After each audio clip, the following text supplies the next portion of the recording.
commencer par la paracha parce que Shabbat, j'étais pas là. J'avais trop peur qu'il pleuve et c'était compliqué, quoi. Donc, c'était chez l'Achlecha qu'on a lu. Contrairement à Israël, où ils ont une paracha d'avance, où ils ont lu Korach, nous, on a lu la paracha des explorateurs. Cette paracha qui parle de la gravité de dire du Lashon Hara. Et en particulier du Lashon Hara sur la terre d'Israël. Le problème avec quand on parle mal de quelque chose, c'est que même quand la personne ne croit pas, qu'il s'avère que la personne qui a mal parlé a dit des choses fausses, il en reste quelque chose. On voit l'exemple de David Ameller, qui a donné les terres de, alors je ne me rappelle plus, je crois que c'était de Achitophel à son serviteur, et parce que le serviteur lui a dit que cet homme-là l'avait dénigré, ne le considérait pas comme roi, donc il lui a destitué ses terres. Et quand le propriétaire des terres est venu pour dire non, c'est pas vrai, et qu'il a prouvé qu'en réalité c'était le serviteur qui avait menti, qu'a fait David Ameller? Il a dit alors partagez-vous les terres. Pourquoi partagez-vous les terres? Après tout, il aurait dû dire il les a pris alors que c'était pas mérité, je te les rends totalement. Et c'est de là qu'on voit que malheureusement, la Lashon Hara, il fait quand même un peu de mal. Là, récemment, il y a quelqu'un qui s'est plaint qu'il n'avait pas d'argent. Il a fallu prouver qu'en réalité, il avait accès à de l'argent. Et malgré tout, il y a quand même des gens qui disent « mais je ne comprends pas, mais pourquoi il n'a pas d'argent, etc. » et qui font des cagnottes alors que ce n'est pas justifié. Bon, c'est pas grave si c'est pour faire des cagnottes, mais c'est un problème pour les personnes qui se privent et qui vont donner en croyant aider la personne, alors qu'en réalité, elles n'aident pas. C'est la raison pour laquelle, très souvent, moi, quand je fais un appel, je vérifie que les gens, ils ont réellement besoin. Ça peut être parfois intrusif, mais je me dis que les gens qui donnent aussi ont le droit au respect.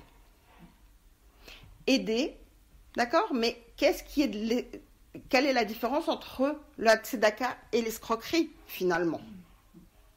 C'est ça qui est grave. Les explorateurs, qu'est-ce qu'ils ont fait? Ils sont venus et ils se sont dit, on va parler mal d'Israël. C'était une coalition. Pourquoi? Pour différentes raisons. Il y en a qui ont dit, on ne va plus être nous les chefs. On veut garder notre poste. Il y en a qui ont dit, on va être obligé de travailler alors que dans le désert, on a une vie tellement plus confortable.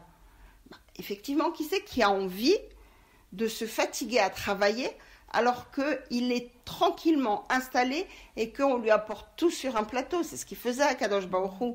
On avait les vêtements qui grandissaient sur nous, ils étaient lavés par les nuées, on avait la manne qui tombait, on avait le puits de Myriam. Rien, tous nos besoins étaient servis. Et là, il aurait fallu travailler la terre, il aurait fallu construire, il aurait fallu s'abriter, il aurait fallu cuisiner pour se nourrir, retourner à une vie naturelle, normale. Donc il tenait à éviter ça, mais pas pour l'éviter, pas d'une manière paresse, comme peuvent le dire aussi certains commentateurs qui vont dire oui, c'était par paresse, ils étaient bien dans leur cocon, ils n'avaient pas envie de changer. D'autres disent non, ils voulaient faire ça parce qu'ils voulaient étudier la Torah. Mais si Akadosh Baruch Hu avait souhaité qu'on vive dans un monde où on étudie la Torah et tous nos besoins sont servis, il l'aurait fait. Qu'est-ce qui aurait empêché Hachem de faire en sorte que on ait tout à disposition, ou encore mieux, qu'on n'ait pas de besoins physiques? Là, nous, on a soif, d'accord? Et Hachem aurait très bien pu faire en sorte qu'on n'ait jamais soif, qu'on n'ait jamais besoin de s'abreuver ou de se nourrir. Et dans ces cas-là, on n'aurait pas eu besoin d'avoir accès aux aliments qu'il a fait pousser sur Terre.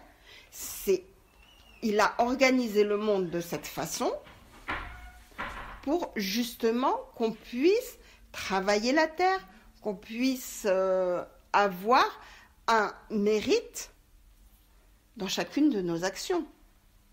Et la preuve, c'est qu'une personne, on lui dit tu dois travailler, tu dois étudier, parce que les deux vont ensemble. Il faut nourrir le corps et il faut nourrir la neshama.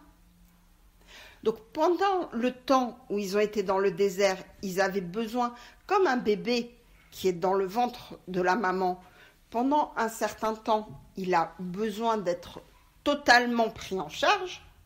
Ensuite, petit à petit, il va sortir du ventre de la maman, donc il va avoir besoin de respirer seul. Et puis petit à petit, on va lui apprendre à se nourrir seul, à se mouvoir, etc. Donc il va évoluer, il va grandir jusqu'à être totalement autonome. Et là, c'est ce que Hachem voulait pour nous. Donc ce temps pendant lequel on était dans le désert et où il s'occupait totalement de nous, ça aurait dû prendre fin comme pour un bébé au bout de moins d'1 an. Ça a fini par être 40 ans. Mais ce n'était pas comme ça que c'était organisé et prévu. Donc on voit à quel point le fait de parler, ça crée des choses graves. Alors, après, attention, ça ce qu'il y a d'extraordinaire, c'est que très souvent, on va parler de la shonara dans des situations où la personne, elle est tenue de parler, pour mettre en garde, pour préserver, pour protéger. Mais dans ces cas-là, les sujets, généralement, ce sont des sujets sensibles. On n'a pas envie de dénoncer un voleur.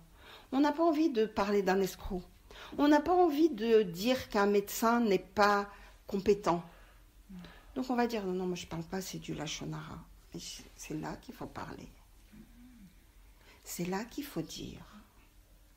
Parce que si on ne dit pas, là, voilà, cette nuit, je viens d'apprendre que, une grande tante, c'était une tante à ma mère, elle est décédée en Israël parce que son médecin a choisi de lui arrêter un médicament. Et au bout d'une semaine, elle est partie. Bon, pourquoi il a choisi de faire ça? Je ne sais pas. Est-ce que c'est de l'incompétence? Est-ce que c'est de la malveillance? Je suis trop loin pour poser toutes les questions. Je n'ai pas le dossier médical. J'ai simplement entendu sa fille raconter que on lui avait arrêté les anticoagulants et qu'elle est décédée d'un caillot de sang. Donc, résultat de cause à effet plus que clair. Est-ce que cette femme, maintenant, serait en droit de mettre en garde ses voisines contre ce médecin? A priori, si les faits sont avérés, oui, pour protéger la vie des autres. Mais on trouvera toujours des gens dire « t'as des preuves, t'es sûr, oui mais peut-être, oui mais… » De chercher toujours à trouver une raison parce que la pauvre, le pauvre, ça va lui faire perdre de la clientèle, ça va ceci, ça va cela. Oui mais attention, on n'est pas non plus là pour subir la malveillance des gens. Maintenant, si ce n'était pas de la malveillance, c'est possible aussi. Bon, de l'incompétence. Être aussi attention quand on va parler. Faire attention à ce qu'on dit. Être à même de dire, quand c'est nécessaire, jusqu'où c'est. La difficulté quand une personne se met à parler, c'est qu'on va toujours mettre en doute, est-ce que c'est pour nuire à la personne ou non? Et c'est pour ça que très souvent, j'arrête pas de dire, il faut étudier les lois de Shmirat HaLashon. Tous les jours. Chafetz Chaim, il nous a fait un livre extraordinaire où on a chaque jour 2 pages, 3 pages maximum à lire. Ça prend, 5 minutes, 10 minutes de révision. Bonjour. Ce sont je t'en prie, des révisions qui permettent systématiquement de savoir. Parce que, autant c'est une mitzvah de se taire, quand on sait qu'il n'y a pas à parler, je t'en prie, autant c'est une mitzvah de parler quand c'est pour préserver, exactement pour protéger les autres. Et très souvent, les gens sont mal vus. Qu'est-ce qui s'est passé? Regardez la réaction de Caleb et de Yehoshua quand ils se sont rendus compte que, alors que les gens qui ont parlé de la terre d'Israël, disaient du mal de la terre d'Israël, et tout le monde était d'accord. Et tout le monde était... Cet engouement... Merci, Gina. Cet engouement de dire du mal, très souvent, c'est ça le problème, c'est que le Yetzer Hara, quand il est face à un Lachon Hara qui n'a pas besoin d'être dit, alors, merci beaucoup. Baruch atah Adonai Eloheinu melech haolam shehakol nהיה b'dvaro. Amen. Il va pousser les gens au contraire à écouter, à poser des questions. Et pourquoi? Et ceci et cela. Et c'est ce qui s'est passé avec les Béné Israël. Les Béné Israël, ils ont entendu les explorateurs parler et ils ont dit, mais ils ont raison. À aucun moment, ils ne se sont posés de questions en disant, si j'ai tellement envie d'aller l'écouter, ce Lachon Hara, peut-être que c'est parce que je dois faire un travail. Peut-être qu'à ce moment-là, le Yetzer Hara, il me travaille. Mais on fait tous ça. On est tous accrochés à avoir des informations, parfois, qui ne sont pas justifiées. Et quand au contraire, ça vaut la peine, et c'est important de parler, mais ils ont failli tuer Yehoshua, qui leur a dit, mais ils sont en train de vous embobiner. Il a fallu que Caleb intervienne. Quand au contraire, ces paroles peuvent aider et reconstruire, bonjour, elles sont pas du tout acceptées. Et c'est aussi, j'ai remarqué très souvent, une façon de travailler du Yetzer Hara. Pour pouvoir dire, mais voilà, tu es un tzaddik, tu vois, tu refuses des paroles de Lachon Hara. Alors que Dafka, ces paroles-là, c'était des paroles qu'il fallait prendre. Et comme je vous dis, ils ont failli tuer Yehoshua. Alors que c'est justement les paroles de Yehoshua qu'il aurait fallu accueillir et les paroles des explorateurs qu'il aurait fallu réfuter.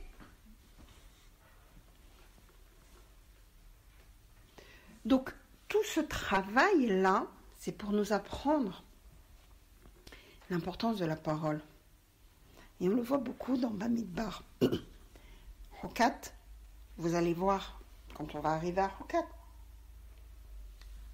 La semaine prochaine, Korach, qui va lui aussi essayer d'haranguer les foules. Hokat, où on voit pourquoi Moshe il a été puni de ne pas rentrer en Israël, parce qu'il a frappé le rocher au lieu de parler.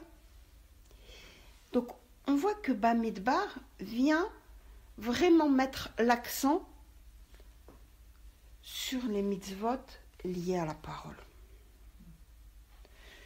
Toutes ces fers-là, qui va nous permettre d'arriver après à Devarim, qui est la répétition de la Torah à partir de la sortie d'Égypte. On va tout reprendre, toutes les étapes, et après on va rentrer en Israël. Moshe va décéder à la fin de Devarim, pardon. Et c'est à ce moment-là où il va nous transmettre quelque chose de primordial. C'est maintenant où il va nous dire, attention, oui, il y a des actes, mais quelqu'un qui n'agit pas il n'aura pas agi. Quelqu'un qui ne parle pas quand il faut parler, c'est grave. Quelqu'un qui parle à mauvais escient, c'est grave. Et ça, on n'arrive pas toujours à s'en rendre compte pour une raison toute simple. Depuis tout à l'heure, je parle. Si ce n'était pas enregistré dans nos téléphones, ça serait perdu. Bon, évidemment qu'on en retiendrait l'idée essentielle, mais on n'aurait gardé aucune trace. Ça reste des mots. Par là, tu as une prise. Ça reste des mots qui s'envolent. Mais c'est connu. Les paroles s'envolent, les écrits restent. C'est quelque chose de tellement dit. Et c'est pour nous dire, attention, ne crois pas que c'est ça. Les mots, ils ont un sens. Ils ont une force. On l'apprend de Bereshit. Bereshit bara Elokim et hashamayim ve'et haaretz. Et Hachem a dit. On parle de Asara Mahamarot, de 10 paroles. Chaque parole a créé quelque chose dans ce monde. Et on nous dit, nous, on est des créatures d'Akadosh Baruch Hu. Nos paroles, elles vont elles aussi créer quelque chose dans ce monde. À nous de faire attention. Et c'est la raison pour laquelle on va intervenir sur la mitzvah de la parole pendant tellement de passages de la Torah pour nous dire, attention, c'est pas juste des mots. Une mauvaise parole, une façon de ne pas parler, ce n'est pas juste un comportement, ça a un impact. Et ça a un impact sur le lien social.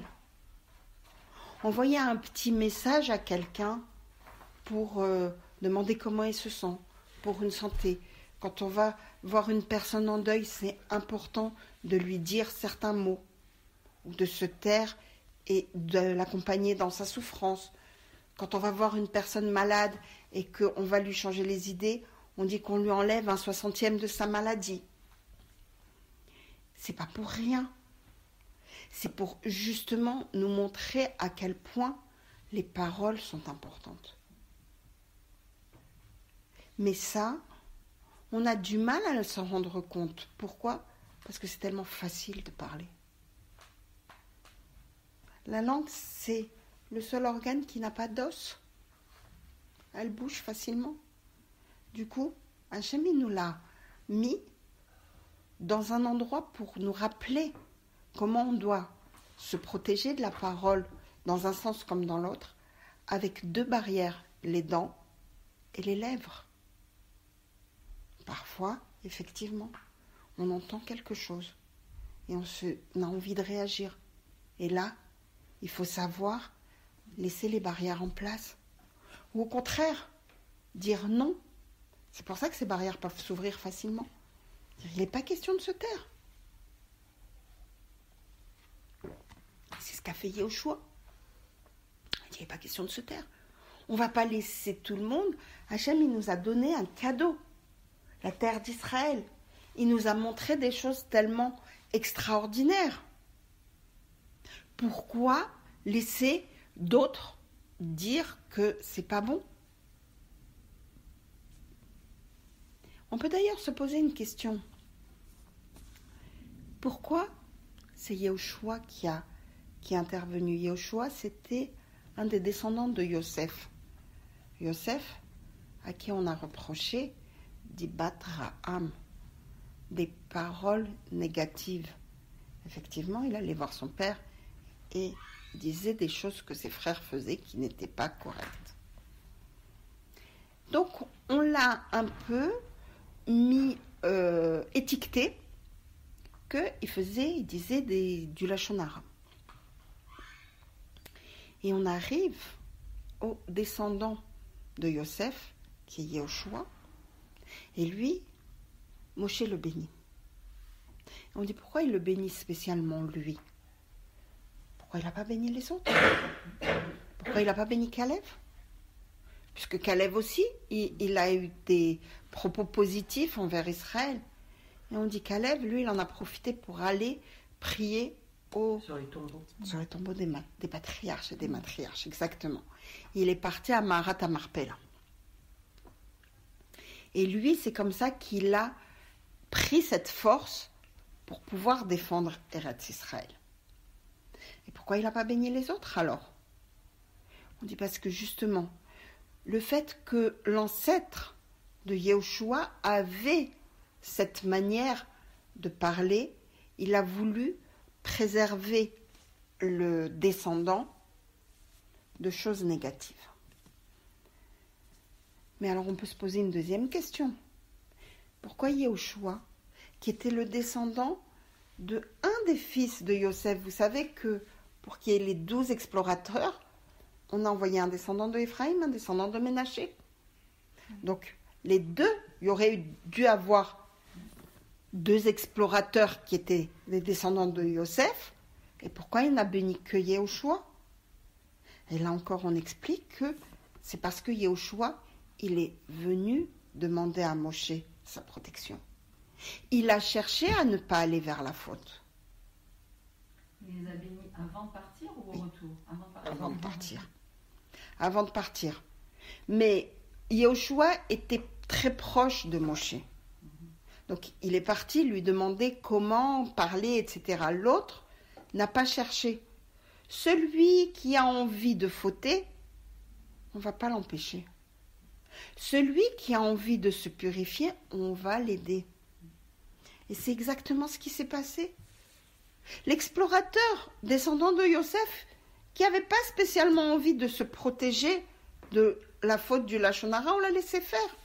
Mais celui qui avait envie de se protéger, alors oui, Moshe l'a béni. Caleb, c'était un descendant de Yehuda.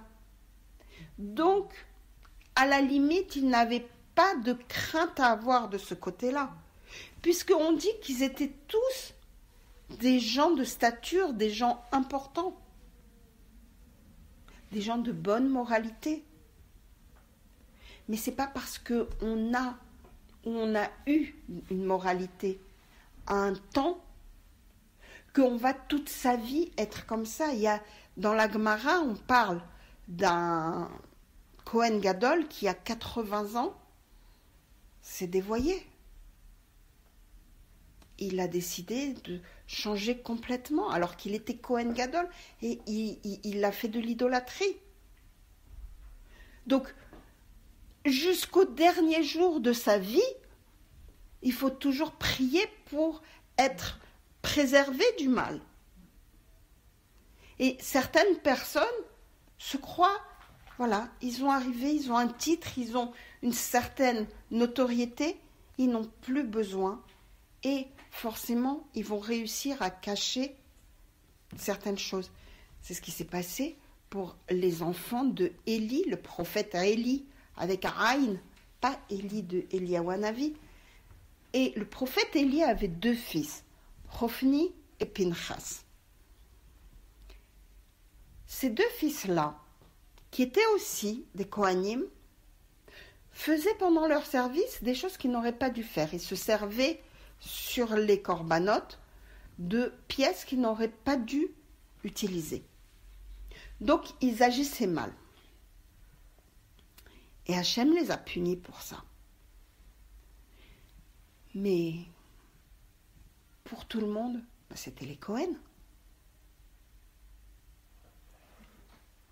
Et c'est pour ça que je vous dis, quand Moshe a envoyé les explorateurs, pour lui, il avait envoyé des gens qui étaient très bien, qui allaient revenir avec des bonnes intentions.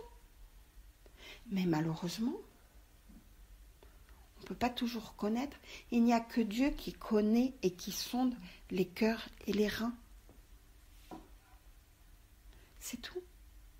Et parfois même les personnes les plus proches n'arrivent pas à connaître ce qui est bien ou ce qui n'est pas bien.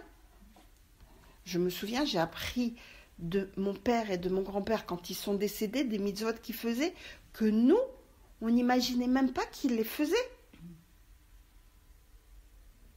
Mais après leur décès, quand les gens sont venus nous présenter leurs condoléances, ils nous ont raconté comment les ont connus, comment ils ont été aidés par eux. On a été surpris parce que c'est des choses dont ils n'avaient jamais parlé. Et ce qui existe dans le positif, dont on n'a pas honte, peut exister encore plus dans le négatif, malheureusement.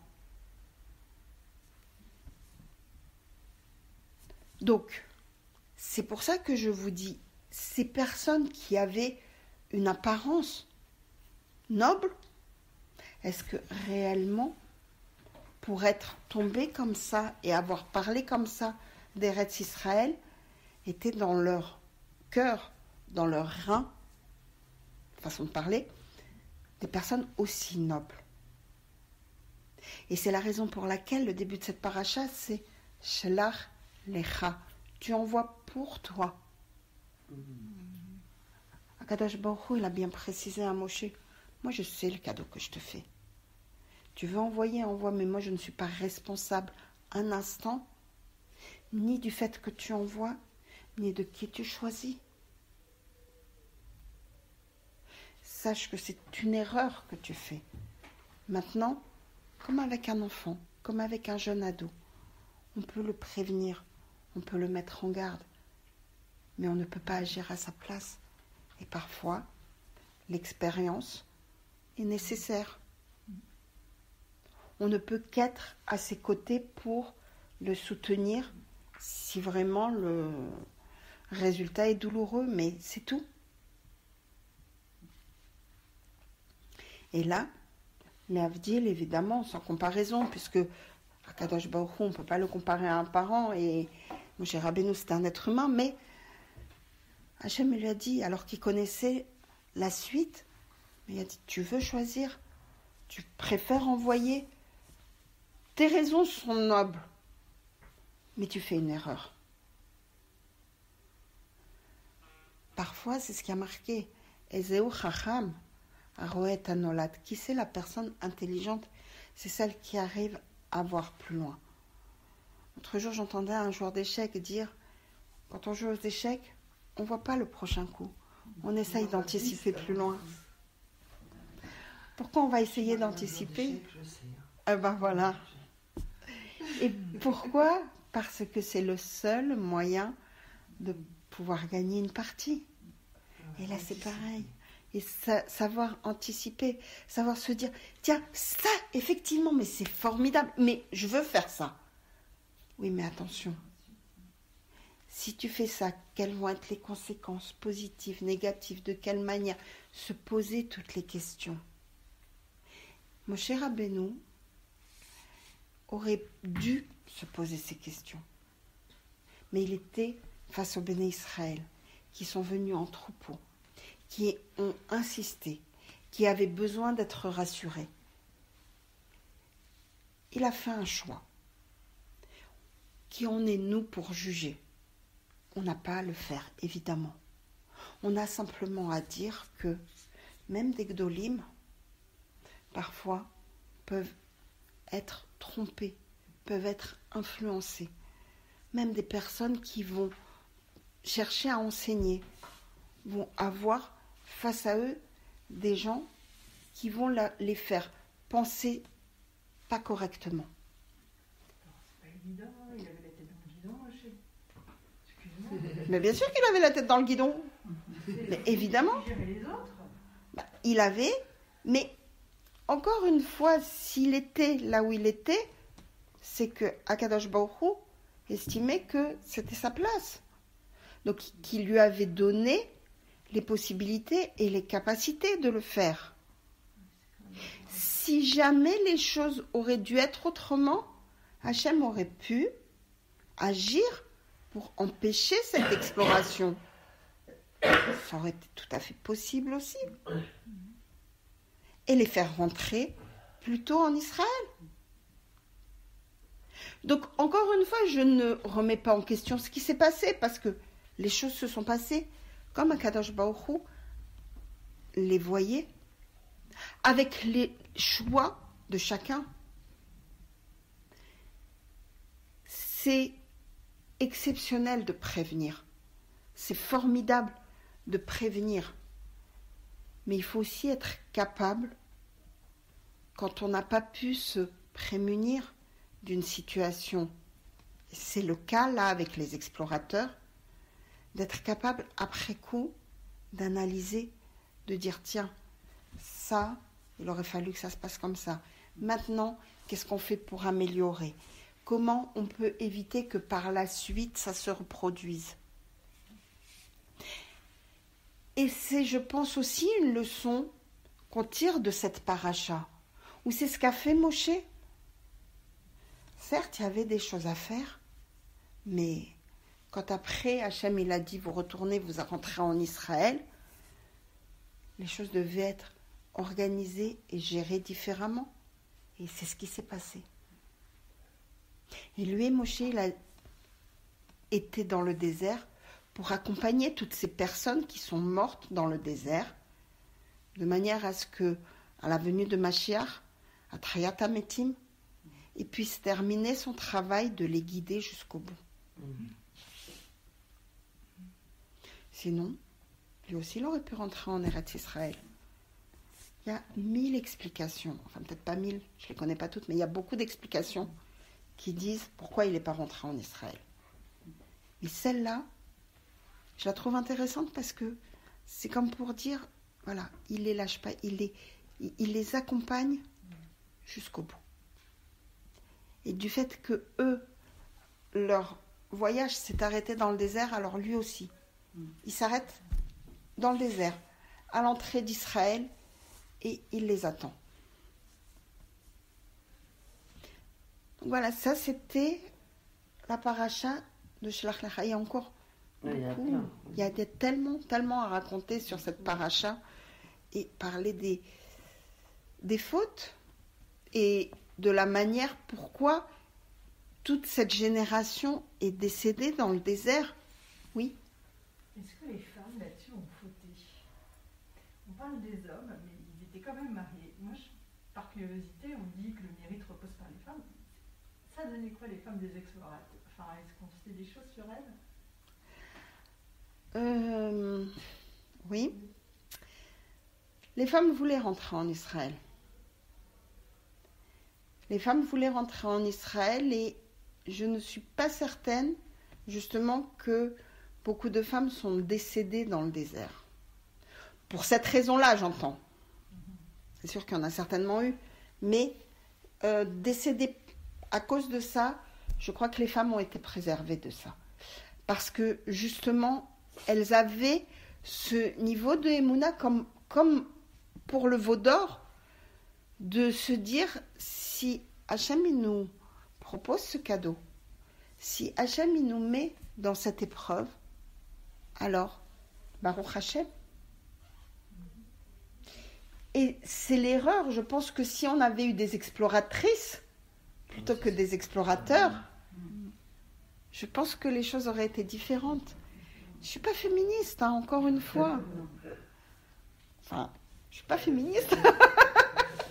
Ils sont restés 40 ans. Oui. Il y a bien eu des femmes qui sont décédées. C'est ce que je te dis, bien sûr. Et des enfants aussi. Certainement. Mais par rapport... Quelqu'un veut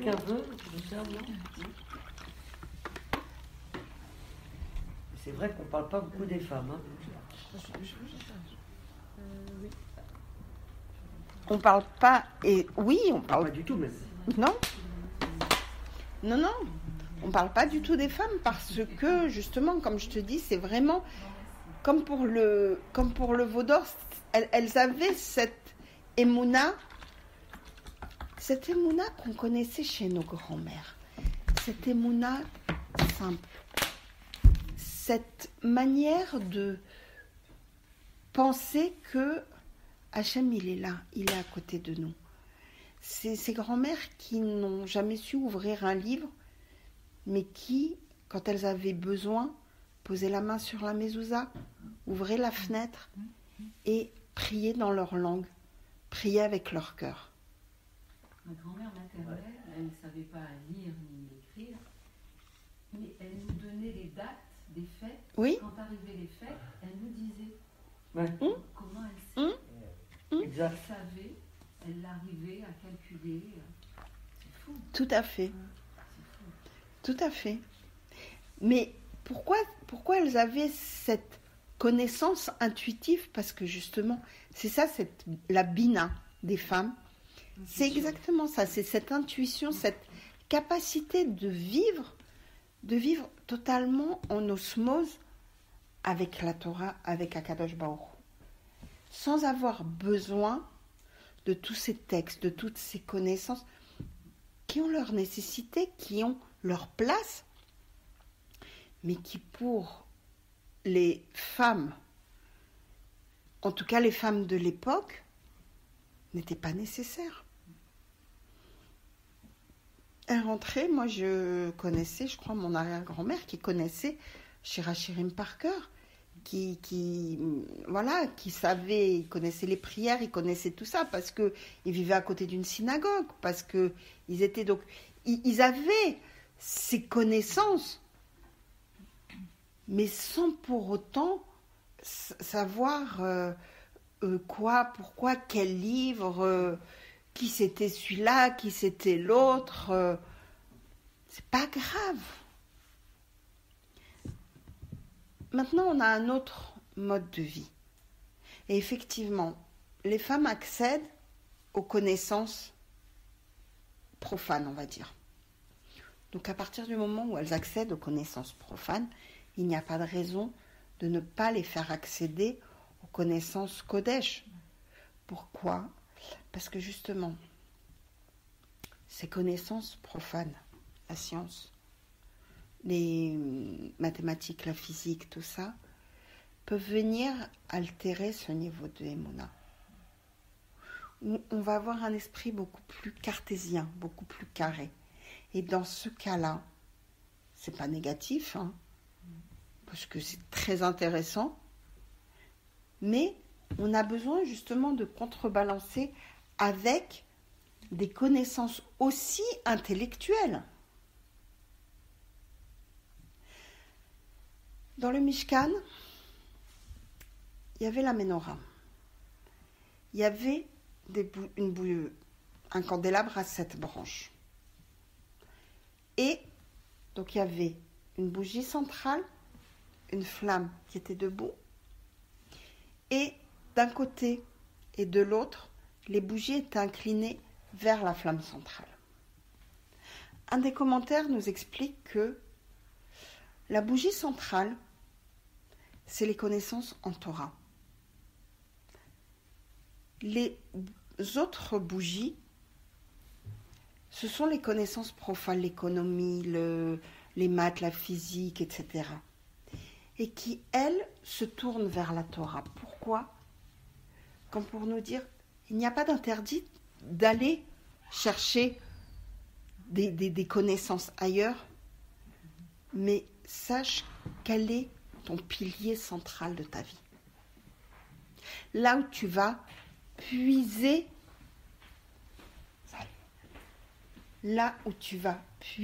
réellement toutes tes forces. Et ça ne peut être que dans la Torah, puisque c'est la base de tout.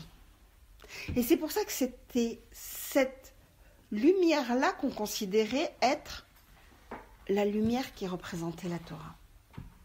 Comme pour nous dire, des autres sciences, tu as le droit d'aller t'abreuver, mais sache que d'abord tout part de la Torah, et deuxièmement, si tu étudies les autres sciences sans avoir de connaissance de Torah, comment tu peux t'attacher à Dieu ?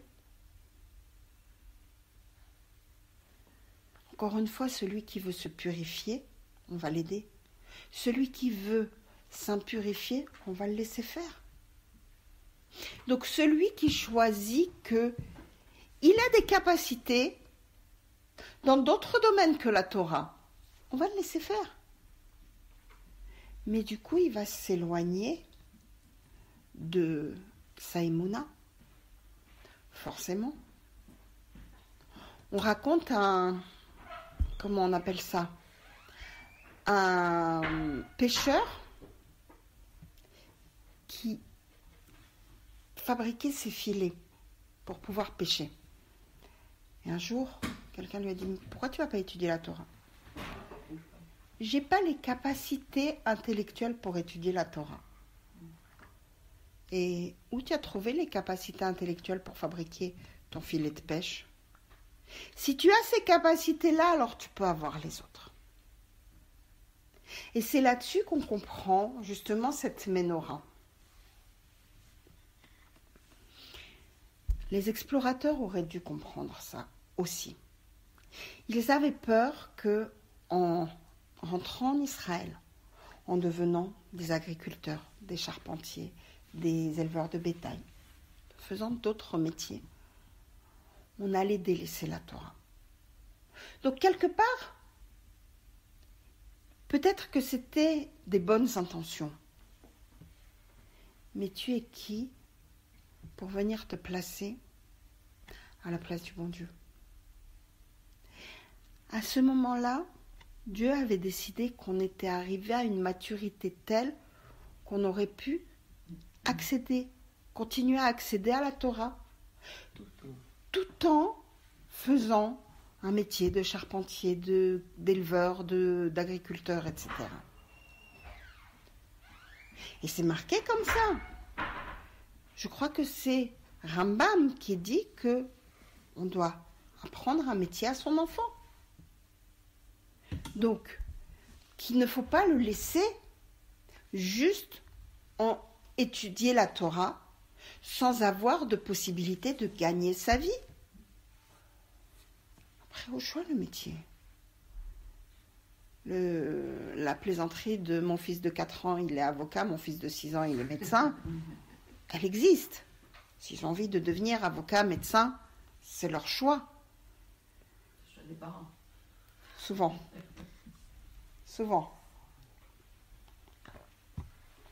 Et il en faut. Mais si la personne ne peut pas assumer des études Chol et des études Kodesh, mais qu'elle apprenne un métier pour ne pas rester sans savoir faire quoi que ce soit de sa vie, et qu'elle se consacre aussi à la Torah. Et c'est leur erreur aux explorateurs, c'est qu'ils n'ont pas compris que là, Hachem voulait nous donner un mode de vie pour qu'on puisse ne pas se sentir éternellement redevable. Je ne sais pas si ça vous est déjà arrivé, mais quand on a reçu sa première paye et qu'on a acheté quelque chose avec, quelle fierté on a. Quand moi, mes enfants, ils me disent « Non, maman, j'ai envie d'une nouvelle robe, mais t'inquiète pas, j'ai de l'argent. Je peux te le payer, ta robe, c'est pas un problème. » Mais c'est leur plaisir de pouvoir se dire « J'ai été capable de. » Et c'est ce que Hachem, il voulait nous permettre d'avoir. Et ce qu'on devait nous comprendre à ce moment-là. Il nous a montré que encore 40 ans, il pouvait nous faire vivre dans le désert. Et nous donner la manne, et nous donner le puits de Myriam, et nous donner les nuées. Et on aurait pu vivre encore des années comme ça. Qu'est-ce qui empêchait Hachem, il peut tout faire. Mais de la même manière que moi, je peux continuer à leur payer leur robe. Mais je dois aussi être capable d'entendre quand elles ont envie de se payer leur nouvelle robe. Parce que ça leur fait plaisir, parce que ça fait partie de leur évolution. De la même manière, Hachem, il nous a dit, parce que ça n'a rien à voir avec moi, il nous a dit, voilà, je veux vous montrer que vous êtes capable de vous débrouiller seul. Vous n'êtes plus des bébés. Vous êtes capable d'aller, de travailler la terre, de produire des fruits, même si c'est un miracle, chaque mandarine qui pousse, même si c'est un miracle, chaque fois que on a réussi une affaire et que c'est une erreur de dire c'est grâce à ma main, c'est grâce à ma force que j'ai réussi, que tout ça c'est Akadosh Baruch Hu qui nous envoie, mais il nous demande de faire l'effort pour nous apprendre qu'on ne doit pas toujours être des assistés. Et c'est ce qui va nous donner l'envie d'avancer et d'avancer dans la Torah. Oisiveté, mère de tous les vices. Quelqu'un qui est paresseux, quelqu'un qui ne travaille pas et qui du coup ne peut pas se travailler, malheureusement, ne pourra jamais avancer dans la Torah. Les connaissances, il pourra les avoir, mais l'essence de la Torah, qui nous amène à avoir cette connexion avec Akadosh Baruch Hu, celle-là, impossible. Parce qu'il va toujours manquer cette relation à l'effort. Et c'est la raison pour laquelle Akadosh Baruch Hu nous avait dit, ça y est, je me suis occupée de vous. Vous êtes arrivé à un niveau de maturité où maintenant, votre étude de la Torah, votre avancée spirituelle doit aussi passer par des coups de pioche. C'est surprenant, mais c'est nécessaire. Pourquoi on va dire qu'une maman, une femme, elle va être plus proche d'Akadosh Baruch Hu? Elle n'étudie pas autant qu'un homme. 80% de sa vie, et encore, je pense que je suis en dessous de la vérité, se situe entre les couches, le linge à laver, les repas à préparer, et j'en passe. Mais c'est justement cet effort qu'elle fait qui va lui permettre, quand son enfant il éternue, de dire une tfila pour qu'il ne soit pas enrhumé. Que quand il y a un examen, d'allumer une bougie, de prier pour que l'examen y réussisse. Pourquoi? Mais ça tout on le fait. Ouvrir un livre de Tehillim, mais c'est évident. Et comment on l'a appris?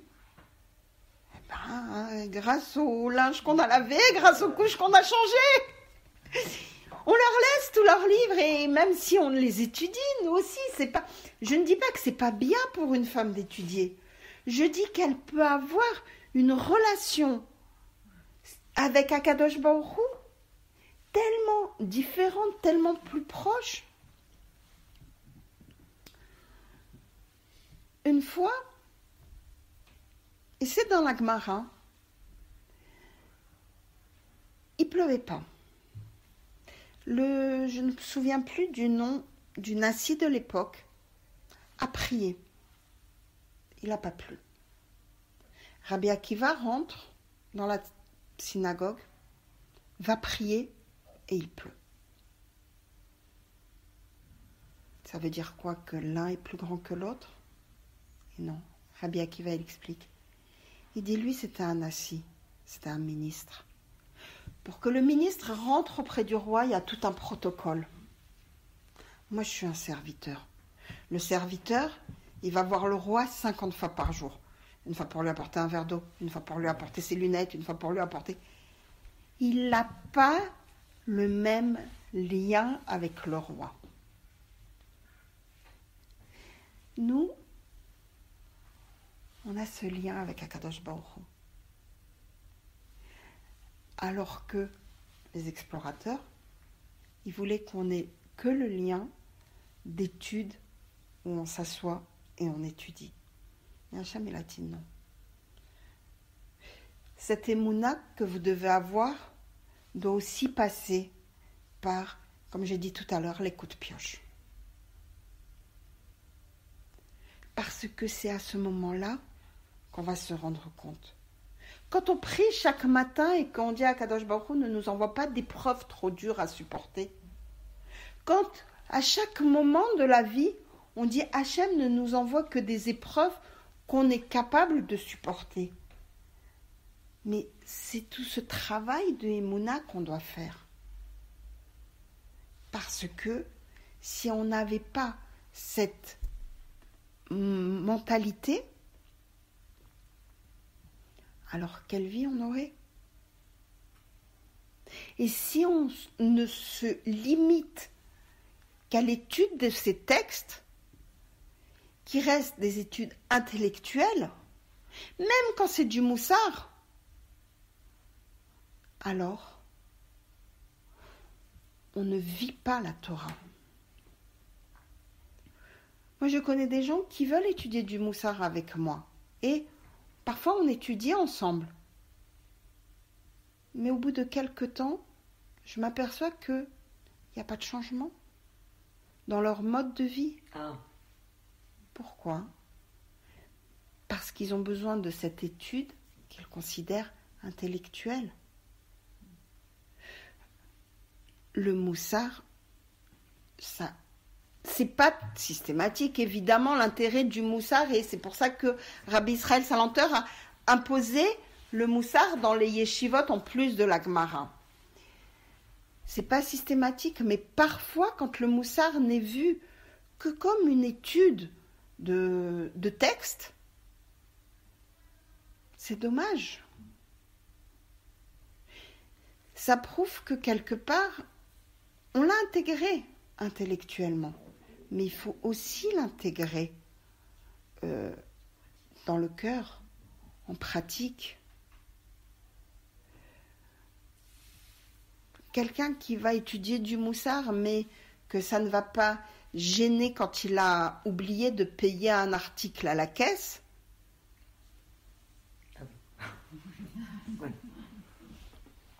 ça arrive. Ça arrive. C'est pas du jugement.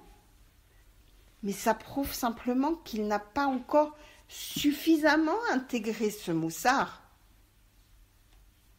Quelqu'un qui va étudier du moussard, mais qui va s'arranger pour organiser sa feuille d'impôt, jusqu'à quel point il a compris ce moussard? Parfois, il a raison de le faire.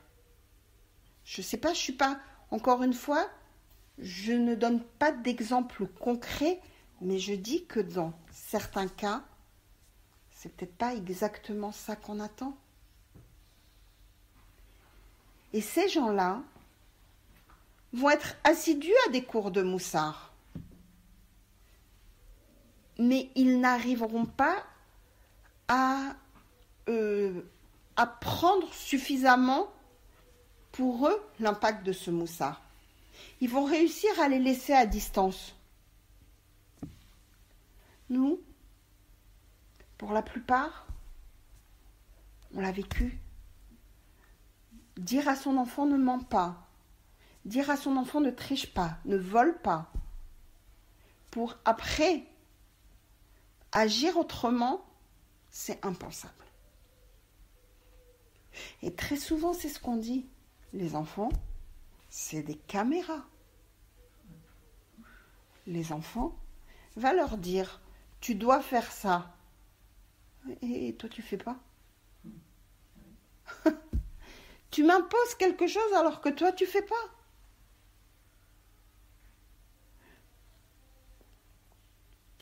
J'avais pris l'habitude de faire les bénédictions à voix haute pour une raison toute simple. Un jour, j'ai vu ma fille de 4 ans manger un bonbon sans faire la bracha. J'avais repéré qu'elle n'avait pas fait la bracha. J'ai dit, t'as pas fait la bracha avant de manger? Elle m'a dit, bah non, j'ai fait comme toi, à voix basse.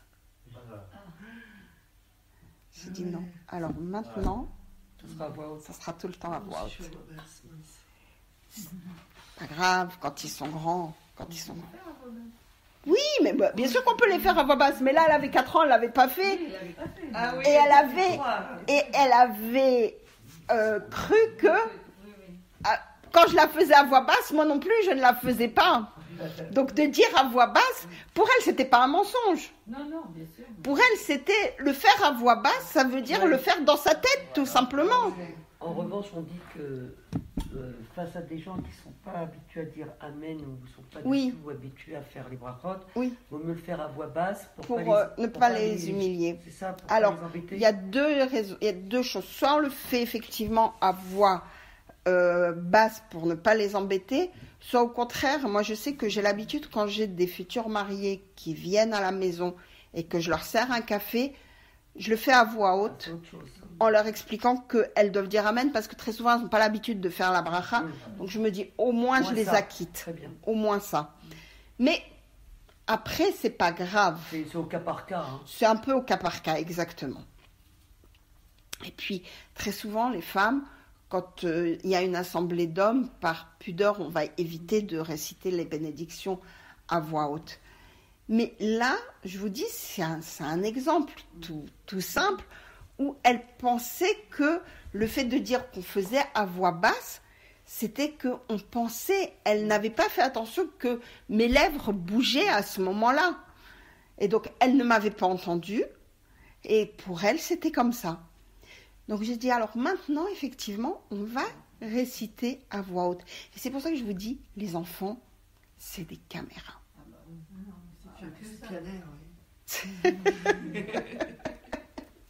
Et puis ils jugent, hein. Ils absorbent. Non, mais ils jugent pas, c'est des éponges. Ben oui, ce sont des buvards. C'est normal. Comment tu veux apprendre? Moi, des fois, il y a des gens qui me disent comment tu fais telle recette ou telle recette. Alors, je leur donne, ils font, mais ils me disent, mais c'est pas comme toi. Genre, tu sais quoi? Viens voir.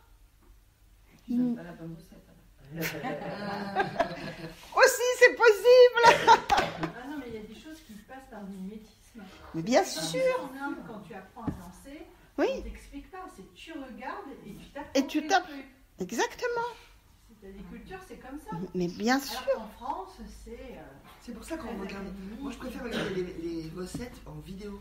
Mais tout à fait. C'est bien plus agréable. Mais oui. Parce que Mais oui. Les textes, c'est long. C'est vidéo, ça. on regarde tout de suite en Il y a des vidéo. détails, oui, bien sûr. Et puis, voilà. Et puis, des détails, par exemple. Tu le dis tard. Moi, je sais que l'autre jour, j'étais chez ma mère, elle me dit, tu poêles ton truc comme ça, tchic-tchac.